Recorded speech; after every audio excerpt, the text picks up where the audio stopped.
이탈리아 로마에 가시면 팔라초 폴리라고 하는 아주 멋지게 지어진 로마의 옛 궁전이 있습니다. 바로 그 궁전 앞에 여러분도 아실 수 있는 트레비라는 아주 유명한 분수가 있는데요. 여기에 오시는 관광객들은 저마다 동전을 준비해서 이 트레비 분수에 던지게 됩니다. 동전 하나를 던지면 다시 로마로 돌아오게 된다는 속설 때문이고, 두 개를 던지면 로마에서 사랑을 찾는다는 것이고, 동전 세 개를 던지면 사랑하는 사람과 결혼하게 된다는 미신 때문입니다. 그리고 2019년에 일본 아이치현 나고야시에 있는 히가시야마 동물원에서 키우던 악어 한 마리가 죽게 되었습니다. 그래서 동물원 측에서 그 죽은 악어의 뱃속을 갈라 부검을 했었는데, 물론 사인과는 상관이 없었지만 악어의 배에서 무더기로 동전들이 발견된 겁니다. 그러니까 이 역시도 관광객들이 던진 그 동전을 악어가 수십 년 동안 삼켜왔다는 것이죠. 물속에서 빛나는 동전을 보면서 먹이로 착각하고 반사적으로 삼켰을 것이라는 겁니다. 우리나라에도 대표적으로 동전을 던지는 두 곳이 있더라고요. 특히 서울에 보니까 유명한 곳 두 곳이 있는데, 하나는 청계천에 있습니다. 팔석담 또는 소원석이라고 인공적으로 설치되어진 곳인데, 거기에서 또 우리나라 사람들이나 관광객들이 동전을 던지기도 하고, 또 하나는 남산타워에 가시면 소원연못이라고 있다고 합니다. 거기에도 많은 관광객들이 재미로 동전을 던진다는 것입니다. 이처럼 저는 동전을 던지는 유명한 곳, 우리나라의 비교적 유명한 곳을 소개해 드렸는데, 혹시 여러분들은 떡을 물속에 던져본 적이 있습니까? 오늘 말씀의 제목은 미래를 위해 떡을 던지세요인데요. 전도서 11장 말씀을 통해서 미래를 위해 떡을 던지라 라는 말씀을 전하고 싶기 때문입니다. 오늘 말씀 11장의 말씀을 보면 여러분들이 설교를 들으면서 물음표를 많이 붙일 거예요. 좀 난해한 말씀들이 여러 번 등장할 겁니다. 그렇지만 그 속에서도 말씀이 주는 교훈과 더불어서 여러분들의 말씀의 은혜와 도전의 시간이 되시기를 먼저 주의 이름으로 축원합니다. 미래를 위해 떡을 던지세요. 첫 번째는 성도는 다른 사람들에게 덕을 베풀고 살아가야 한다는 것입니다. 제가 종종 여러분들에게 권면하기를, 성도가 세상으로 살아갈 때는 두 가지 크게 지키고 살아가야 될 것이 있다라고 했습니다. 하나는 말씀을 지키고 살아가야 되고, 또 하나는 세상 앞에 덕을 끼치고 살아가야 된다라고 말씀을 드렸습니다. 여러분, 오늘 본문 1절 말씀 읽겠습니다. 1절 시작. 다시 읽겠습니다. 너는 내 떡을 물 위에 던지라. 여러 날 후에 도로 찾으리라. 떡을 물 위에 던지라는 표현, 말씀을 주고 있습니다. 떡을 물 위에 던진다. 사실 이해가 좀 되지 않죠. 이 말씀에 대한 해석이 좀 여러 가지가 있더라고요. 농업에 대한 말로서는 씨앗을 촉촉한 땅에 뿌려서 추수할 때에 열매를 맺을 것이다 라고 하는 생각 때문에 떡을 던지기도 하고, 또 하나님께 대한 믿음과 신뢰를 굳세게 지님으로 인생의 즐거움을 얻으라는 교훈으로 이 말씀이 기록되었다라고 하기도 하고, 히브리어를 전공한 독일 루터교 신학자인 드리치는 떡을 물 위에 던진다는 이 의미는 상업적인 의미가 있다라고 말하기도 하고, 또 신학자로서 영국 성공의 주교인 라이트는 바로 여기에 자성과 구제 생활을 건면하는 메시지가 있다라고 하였습니다. 그러니까 이 전도서 11장 1절 말씀은 남을 위해서 선을 베풀고 싸우면 좋은 결과로 내게 다시 돌아온다라고 하는 의미가 있다는 것입니다. 좀 난해하죠. 현대인의 성경을 보시면 이 1절 말씀에 대한 주장을 좀 더 분명히 알 수가 있는데요. 현대인의 성경 11장 1절은 이렇습니다. 너는 물질을 후하게 나누어 주어라. 언젠가는 그것이 너에게 되돌아올 것이다. 현대인의 성경은 우리가 보고 있는 개역 개정의 전도서 11장 1절 말씀을 이렇게 기록해 놓았습니다. 그리고 이어서 2절 말씀 한번 볼까요? 2절 말씀 읽겠습니다. 시작.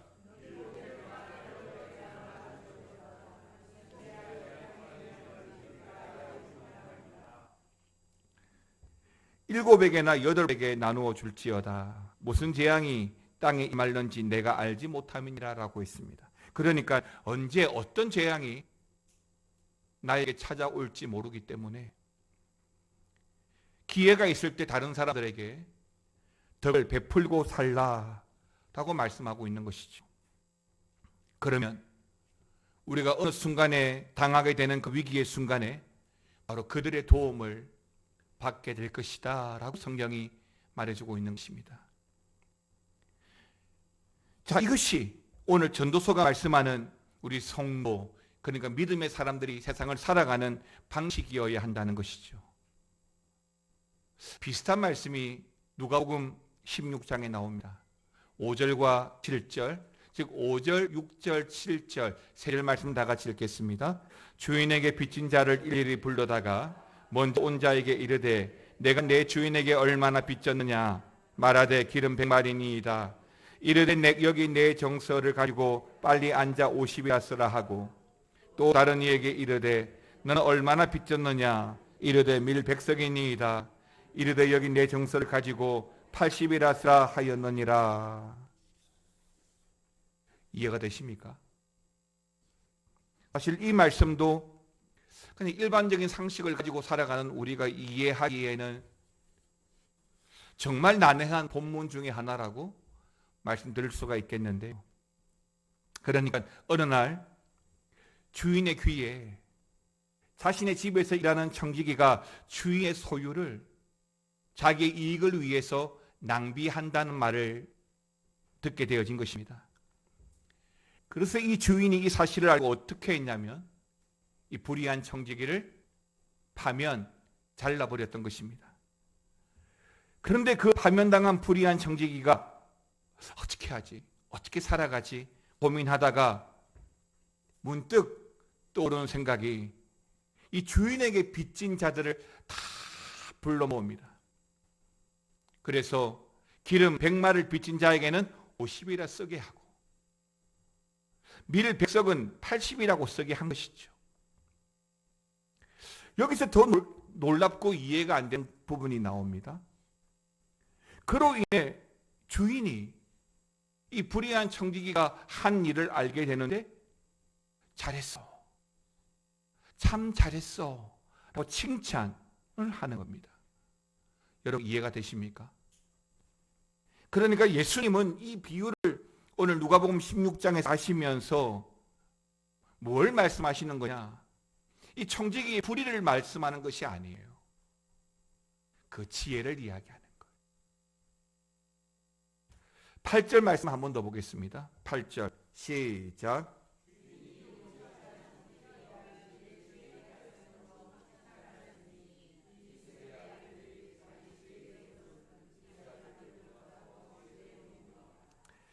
예, 8절 말씀에 예수님께서 이렇게 말씀하셨습니다.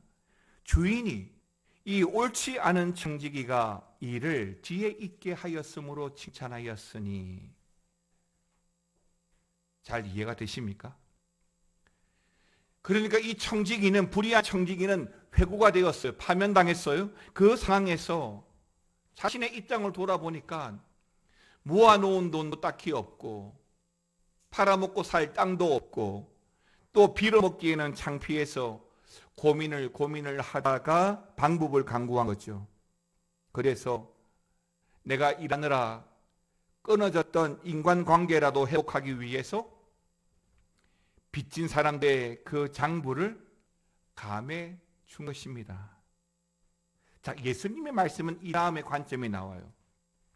이렇듯 세상 사람들도 세상의 방식으로 자신의 미래를 이렇게 치밀하게 준비하고 살아가는데 하나님의 백성, 성도들은 영혼을 위한 준비가 더디고 지혜롭지 못하다는 것을 상대적으로 말씀하고자 하는 것입니다.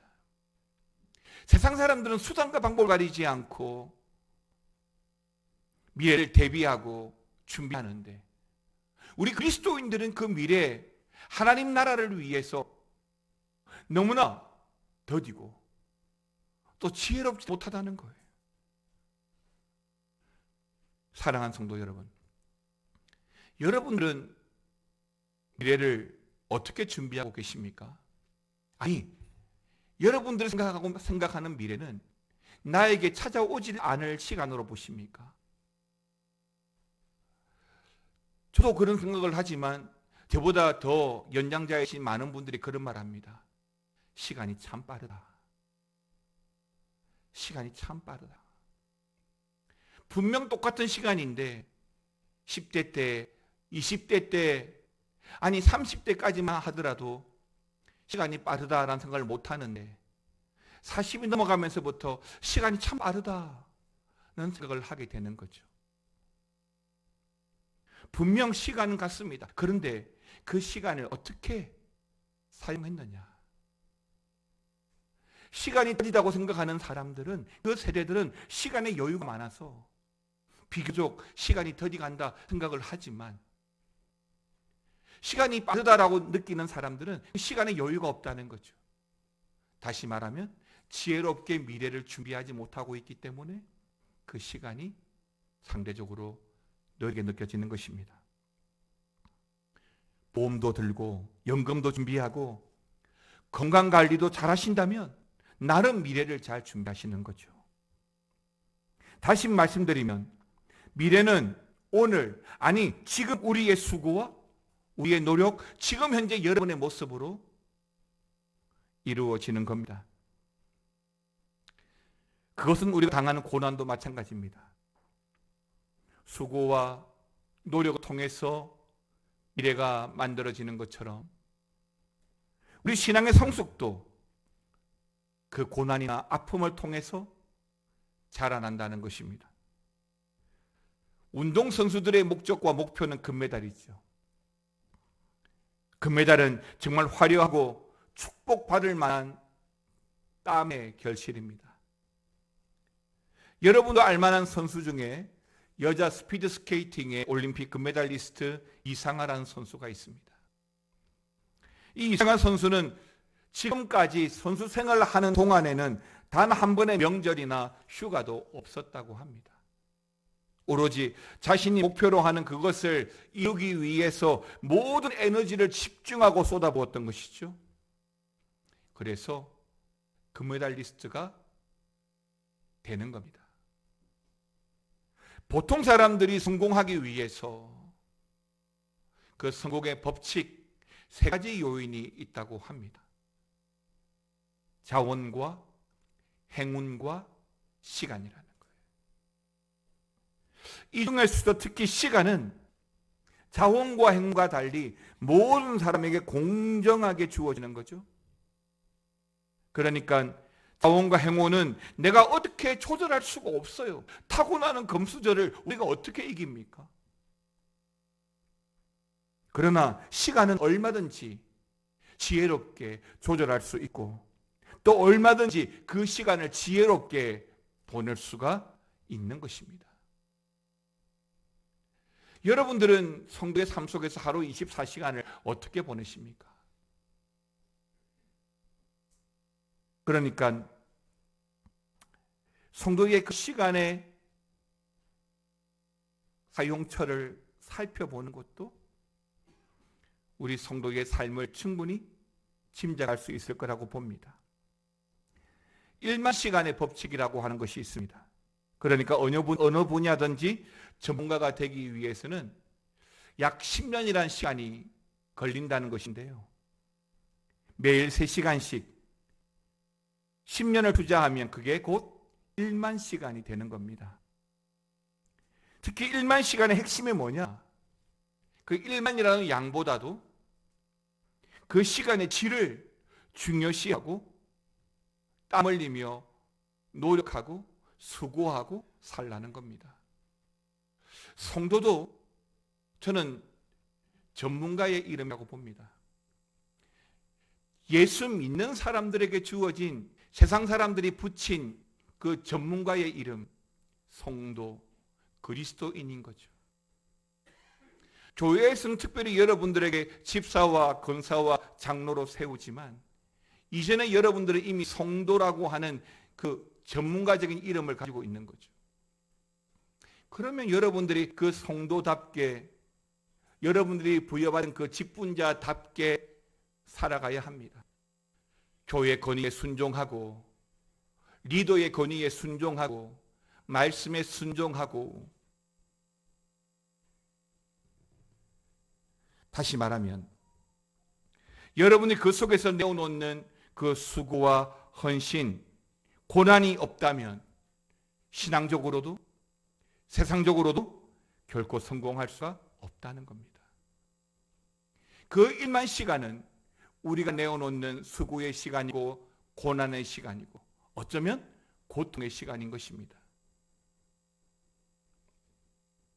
때문에 오늘 본문에서 성도로 살아갈 때는 나눔과 감사의 실천을 위해서 여러분들이 기꺼이 던져야 하는 것이 있는데 그게 여러분의 돈과 여러분의 시간과 여러분의 노력이라는 것입니다. 그러니까 내가 조금 힘들어도 미래, 즉 하나님의 나라를 위해서 하나님께 드리고 이웃을 위해 나눈다면 오늘 본문 말씀처럼 물 위에 던진 그 수고의 떡이 여러 날 후에 또 나에게 돌아오게 된다는 말씀을 해주고 있는 것입니다. 지하철을 타고 갈 때 종종 졸음으로 말미암아 내가 내릴 역을 지나칠 때가 있습니다. 그런데 앉을 자리 없이 빽빽하게 사람들에게 끼어서 서서 달릴 때에는 앉을 자리도 없지만 이 지옥철에서 빨리 내리고 싶다라고 하는 마음이 간절할 겁니다. 물론 당연히 앉아서 가는 것이 쉽고 더 좋지만 내가 서서 사람들에게 시달린 그 시달림 때문에 내가 그만큼 깨어있고 그 시달림 때문에 내가 졸지 않고 내가 내릴 목적지에 내릴 수 있는 거죠. 또는 내가 앉아있지만 앉아있음이 훨씬 더 편하고 좋지만 그럼에도 불구하고 다른 사람에게 양보해야 될 순간에 때론 베풀고 나누고 감사할 줄 아는 그 삶이 성도인 우리에게 훨씬 더 유익한 줄 알고 기꺼이 덕을 끼치기 위해서 성도의 이름으로 나누고 베풀고 살아가시기를 주님의 이름으로 축원합니다. 성경은 이렇게 정리합니다. 잠언 19장 17절에 가난한 자를 불쌍히 여기는 것은 여호와께 뭐 하는 것이라고요? 구워드리는 것이다 라고 있습니다. 그래서 그의 선행을 그에게 어떻게 하신다고요? 갚아주신다라고 말씀하시죠. 그러니 성도인 우리는 마땅히 어려운 사람, 다른 사람들을 돌아보고 돕고 고마운 분들에게도 감사를 나누고 살아가야 될 줄 믿습니다. 하나님은 살아계십니다. 그래서 우리의 인생을 다 아시죠. 우리가 살아온 방식과 살아가는 모습을 다 아십니다. 그러므로 우리가 살아가는 그 모습대로 하나님 그 선행을 우리 인생의 하나님의 복으로 꼭 갚아주실 거라고 믿습니다. 두 번째는 성도로서 신념과 용기를 가지고 살아가시기 바랍니다. 여러분 4절 말씀 본문 4절 읽겠습니다. 풍새를 살펴보는 자는 파종하지 못할 것이요 구름만 바라보는 자는 거두지 못하리라.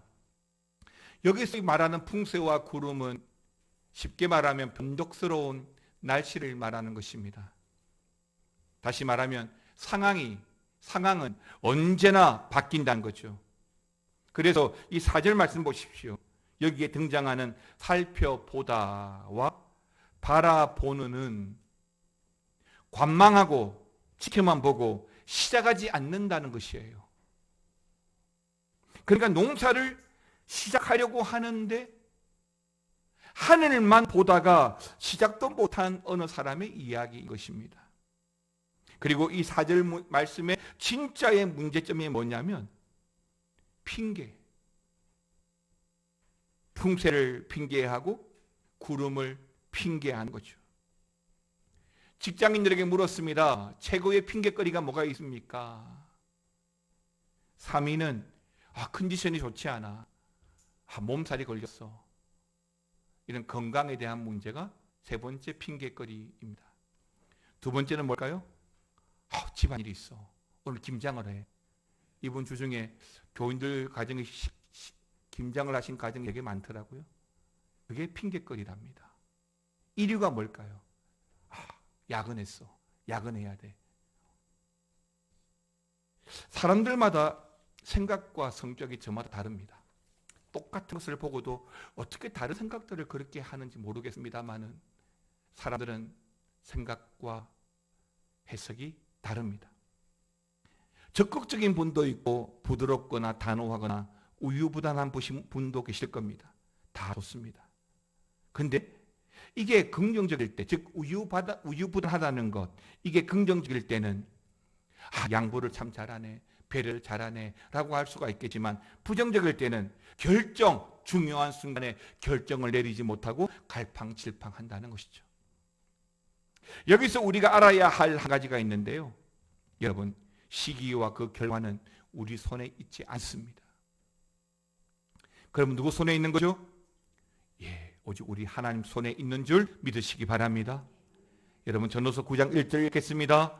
이 모든 것을 내가 마음에 두고 이 모든 것을 살펴본 즉 의인들이나 지혜자들이나 그들의 행위나 모두 다 하나님의 손 안에 있으니 상을 받을는지 미움을 받을는지 사람이 알지 못하는 것은 모두 그들의 미래의 일들임이니라. 그렇습니다. 모두 다 우리 하나님의 손 안에 있습니다. 그저 상황이 바뀌기만을 기다리지 말고 하늘만 바라보고 있지 말고 성도는 하나님의 도우심을 기도하면서 내가 할 수 있는 일을 함께 도전하는 것입니다. 그렇죠. 내가 할 수 있는 게 없어. 환경이 문제야. 뭐가 문제야. 변명 핑계하지 말고 성도는 기도하면서 내가 할 수 있는 것부터 시작하라는 거죠. 주어진 시간과 날씨와 환경 그리고 손과 발은 모두 2개씩 다 똑같은 겁니다. 믿음과 신념과 용기를 가지면 얼마든지 하루하루의 주의 일을 바라보며 최선을 다하고 살 수 있습니다. 우리는 그렇게 지난 시간을 살아왔고 앞으로 살아가야 할 그 시간과 결과는 하나님께 맡기라는 거죠. 내가 기도하고 땀 흘리고 최선을 다했다면 그 결과는 하나님께 맡기라는 겁니다. 전도서 11장 7절 빛은 실로 아름다운 것이라 눈으로 해를 보는 것이 즐거운 일이로다. 무슨 말입니까? 하루하루 최선을 다하고 햇빛을 바라보는 것. 큰 일을 성취하고 난 다음에 기뻐할 수도 있지만 그 하루하루 일과를 마치고 하늘에 떠 있는 태양을 보는 것만으로도 얼마든지 감사하고 즐거운 일이라는 거죠. 내가 원하는 성적이 안 나오고 내가 원하는 대학에 떨어지고 내가 가고 싶은 직장에 떨어지고 내가 사랑하는 사람과 결혼하지 못했을 때 우리는 겨우 아주 힘든 시간을 맞이하게 됩니다. 그 때문에 어떤 사람들은 잘못된 선택을 하기도 하죠. 그런데 여러분 잘 보십시오. 시간이 1년만 지나면 아니 10년만 지나면 그때 내가 왜 그랬지? 라고 후회스러운 시간이 분명히 될 겁니다. 그래서 성도는 어떻게 해야 되느냐? 내가 감당이 안 되는 어떤 결과를 맞이했을 때 신령과 용기를 가지고 하나님을 의지하며 결과는 하나님 손에 있음을 믿고 지금 내가 할 수 있는 일에 최선을 다하라고 교훈하는 것입니다. 그래서 하늘을 보면서 하나님, 오늘도 저는 최선을 다했습니다 라고 하라는 거죠. 사랑하는 성도 여러분, 작은 일이라도 만족을 찾고 기쁨으로 살아가는 저와 여러분 되시길 바랍니다. 엄청난 일을 계획하지만 그 모든 결과는 우리 하나님의 손에 있습니다. 그러니 우유부단하게 망설이다 기회를 치지 말고 주어진 일에 여러분 땀 흘리기를, 때로는 고난 받으시기를, 그렇게 최선을 다하고 항상 기뻐하고 사시기를 바랍니다. 주기도문에 보시면 일용할 양식에 대한 고백이 있습니다. 오늘날 우리에게 일용할 양식을 주옵시고. 하루하루 최선을 다하고 아침에 씨 뿌리고 저녁에도 손을 놓지 말라는 것입니다. 그리고 저녁 먹기 전에는 두 손을 모으고 이 모든 것을 허락하신 하나님께, 하나님 아버지, 오늘도 우리 가정에 일용할 양식을 주셔서 감사합니다 라고 기도하라는 겁니다. 여러분, 전도서 11장 8절 말씀 보시겠습니까? 전도서 11장 8절입니다. 같이 한번 읽어보겠습니다. 사람이 여러 해를 살면 항상 즐거울지로다. 그러나 캄캄한 날들이 많으리니 그 날들을 생각할지로다. 다가올 일은 다 헛되도다. 데살로니가전서 5장 16절, 17절, 18절 항상 기뻐하라. 쉬지 말고 범사에 이것이 그리스도 예수 안에서 너희를 향하신 뭐라고요? 하나님의, 믿습니까? 하나님의 뜻입니다. 오늘 말씀 다소 난해하고 어려운 말씀일 수 있습니다. 그러나 우리 하나 되는 교회와 여러분의 가정이나, 아니 우리가 열심히 감당해야 할 어떤 당장의 열매가 없는 것 같아도 미래를 바라보며 오늘 기꺼이 복음의 떡을 던지셔야 합니다. 그러면 우리 하나님께서 반드시 우리 하나 되는 교회나 여러분 가정을 축복하시고 잘 되게 하실 거라고 믿습니다. 이때까지 경험해보니까 힘들고 안 되어서 라고 포기해버리면 내일은 없습니다. 우리 교회를 위해서 열심히 전도하십시오. 꿈나무 주일학교를 위해서 열심히 기도하고 후원하고 응원하고 함께 도전하십시오. 그렇게 열심히 복음을 전하고 전도하다 보면 꼭 그 영혼을 반드시 돌아오게 하실 거라고 믿습니다. 이번 한 주간에도 만민 중에 역사하시는 주님을 바라보면서 우리의 미래를 위해서 떡을 던지고 살아가시기를 우리 주님의 이름으로 축원합니다. 찬양하겠습니다. 내가 만민 중에 오 주께 감사하며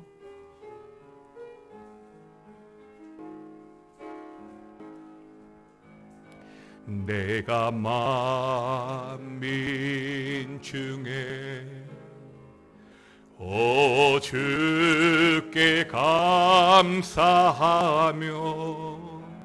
주님을 찬양하리 열방 중에서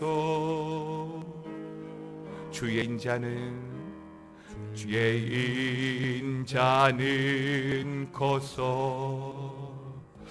커서 하늘에 미치고 주의 진리는 넓은 궁창에 예리나니 하늘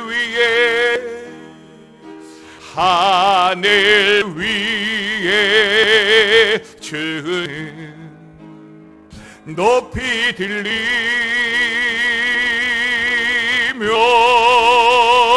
주의 영광이 온 세계 위에 하늘 위에 주는 높이 들리며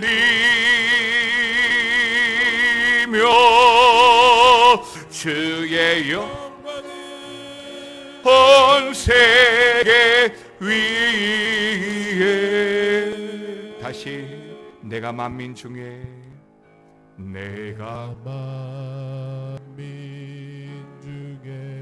오 주께 오 주께 감사하며 주님을 찬양하리. 열방 중에서 주의 인자는 거서 하늘에 미치고 주의 진리는 넓은 궁창에 이르나니. 하늘 위에 주는 높이 들리며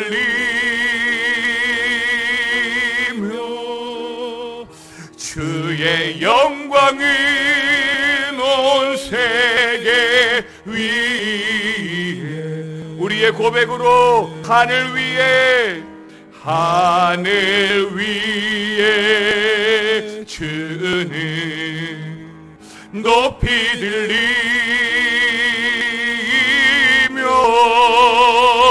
주의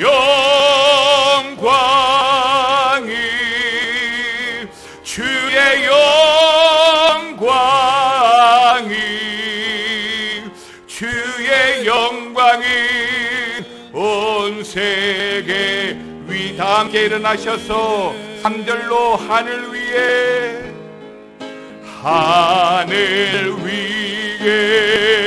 주는 높이 들리며 주의 영광은 온 세계 위에. 하늘 위에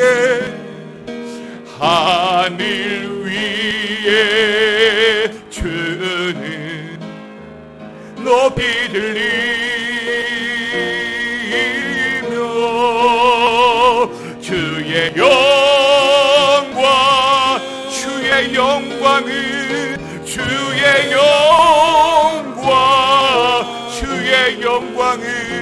주의 영광은 온 세계 위에.